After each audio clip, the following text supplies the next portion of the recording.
কী গো, তোমার অনেক রাগ হয়েছে, তুমি বুঝতে পারছো না তারে কি করবা? আমি বলছি, এই যে ভর্তাটা তারে খাও। অনেকখানি লঙ্কা নেবে, রসুন নেবে, কালো জিরে নেবে, পেঁয়াজও নেবে। সেতে কনফিউশনে পড়ে যায় তুমি তারে কি খাওয়াচ্ছ। তারপরে সর্ষের তেল দিয়ে একটুখানি কড়াইয়ে ভালো করে সেটাকে ভাজা করে নেবে, লাল লাল করে ভাজবে, সেজন্য বুঝতে না পারে কী দিছো তারে। তারে বলবে আমি শাক ভাজি দিছি।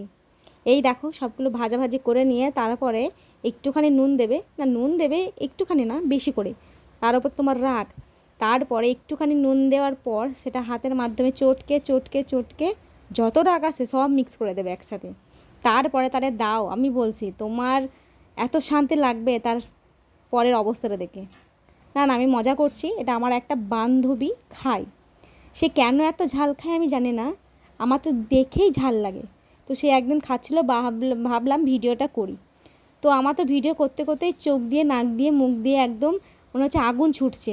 সে কী করে খায় আমি জানি না, তাকে জিজ্ঞেস করলে বলবে কাঁচা লঙ্কায় থাকে ভিটামিন সি, আমি ভিটামিন সি খাচ্ছি।